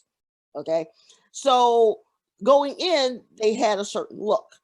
And coming out of it, by the end of the first season, they were like, okay, this is Naomi Nagata, this is James Holden, this is Amos Burton, this is Alice Kamal. And it was locked, and they haven't had any issues. The only issues they've had is with the Belters, with the OPA, and how the tattoos and the symbols and all the Bella Wata and all that is different. So that's what they get into. But they don't get into color or colorism because they were told off the gate, Naomi Nagata, African descent. Alvasara, Asian, Indian, right? Okay. So they don't have that in that group. But this group and other fantasy groups, they don't come out and say that such and such and such should be a redhead, but they dance around it enough to get themselves banned for a couple of days or a couple of hours. Then they come back in, they apologize to the admin, they're good for 2 weeks, and then they go off again. And, it's like you can either ignore it, you could unlike the group, or you can just go past their post and go on to something else. It's like, keep it moving. So this is a problem that fantasy has, is because everything is not like it was, say, even 10 years ago, whereas everybody in the cast was all white. Mm-hmm. Now you've got everybody, which is awesome. Okay, so the people who grew up with Dungeons and Dragons, Dragonlance, Forgotten Realms, and stuff like that, you have in your, the Dark Elf is literally a Dark Elf. You've got this, you've got that. They have to rewire their brain or not to get on the wagon of this is what life is going to be from now on. And why am I waving my arms and pointing and directing anyway? But you see what I'm saying. So it's not us, it's them. They got to get used to the fact that this is what life is like from now on. Okay, you got to get on the train, or if you don't, shut up and move on. Yeah, I'm part of that, like, shut up and move on at this point. I mean, I know that there are some things that people will complain about. I'm not saying that, because I mean, if you guys listen to me and Anthony talk about last year's release of The Stand, the new miniseries, we complained a lot about what was made different to the source material and also to the earlier version. But also I feel like the things that we complained about really were important to the development of the characters in the series. So that's one of the reasons why we complain. But I mean, they did some switches there too, where characters that traditionally were Caucasian were now African American and vice versa. And I didn't really have a problem with that because it didn't affect the overall storyline. Those types of things, I won't say it doesn't bother me. I love the fact that they're doing more representation. The only time that it will bother me is if you make a person if there's a specific reason why a character was written as Caucasian and then they make them a person of color, or vice versa. Like if there's specifically a reason why a person of color character is cast as white, and it messes up the story, then I would have a problem with it. But for people to keep harping about the fact that these characters who were written however many years ago, think about it, most of the fantasy that was written back then, nobody envisioned people of color in these characters. Mm-hmm. You know what I'm saying? So it's kind of like we have to change with the times. And I feel like if you are talking about a world that takes place, I'm not sure what the time span is for Wheel of Time, but obviously there are, you saw like old bridges or vestiges of time, past times in this show. Mhm. The world is more diverse, so you can't tell me that in the future all of the characters are going to be just all white. I mean, I think Shannara Chronicles was probably a good example of that. You know what I'm saying? You can't tell me that everybody who survived whatever end of the world is all one particular race. That's just not realistic. And so the fact that they're bringing in the diversity and making it look like the world, the way the world is now, it's a good thing. Get over it. This is what the world looks like. Now if it's storyline related things that people are complaining about, oh, they didn't do this in the books, if it changes the overall story in a bad way, then yes, I don't have a problem with them complaining about that. But the fact that this series has now been out for several months and you're still complaining about the fact that this got changed or that got changed, it's kind of like, learn to separate the two. Page to screen adaptations almost never live up to the hype that other people created. Now, if there's I say all that and then say this. So there was one page to screen adaptation that I was looking forward to that came out so horribly wrong. Like everything that they did, that they changed for the story, was so opposite of what happened in the book, and that was for Beautiful Creatures. It's a YA lit series, the Castor Chronicles. I've read the whole series. I was looking forward to it, went to go watch it in the movie theater, and I was like, what the fuck was this? And they even changed it at the end of the movie so that one of the characters who plays a major role in screwing up everything in the other two books, they killed her off in the first movie. So I was like, yeah, that's not that. And of course, it did horribly at the box office. They scrapped any plans to do sequels. That kind of thing I can understand, because you're changing the nature of the whole series. But if they would have made, Ethan and what's her name, Black, it wouldn't have bothered me. If they would have made them a different race, wouldn't have bothered me, because as long as the story is still intact, but anyway. We got to do a podcast about page to screen adaptations. I was actually thinking about that while Lori was making her little speech a few minutes ago. I said, we need to do one of those worst page to screen adaptations. Percy Jackson. Well, they're going to... The third movie is still supposed to come out. Okay, let's save it. All right. Okay. Really? Okay. Yeah. So yeah, that'll be one of our podcast suggestions for later on. But let's close this one out for episode 2, because I know we've gotten way off on tangent. But any final thoughts for episode 2 of Wheel of Time? Shout out for Rand for getting the medieval version of COVID with the bat biting him in the esophagus.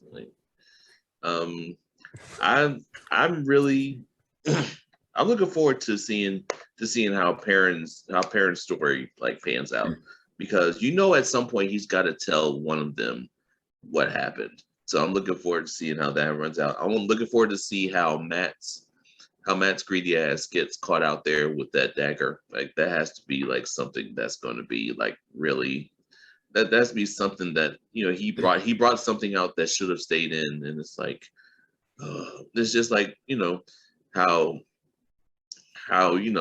certain black people, one of the things, you're yelling at the screen what are you doing? Don't do that. Put that back. I mean, it's just I'm looking forward to see how that pans out, because that's definitely going to be something that is that is either going to help or hinder them. Mm-hmm. I'm thinking that where spirit's getting ready to possess him with that dagger is going to draw out whoever is the dragon and that should be part of how that comes out. Okay. But then again, it is my theory, so it's probably not gonna pan out, but it's okay.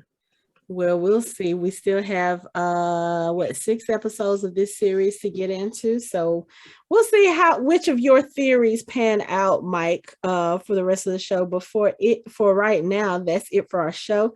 You can find us online at www.fandomhybrid.com. We are on social media on Facebook, Instagram, and Twitter at Fandom Hybrid. You can find us also on YouTube and on all major podcast streaming platforms. Thanks for listening. We hope you join the conversation next time.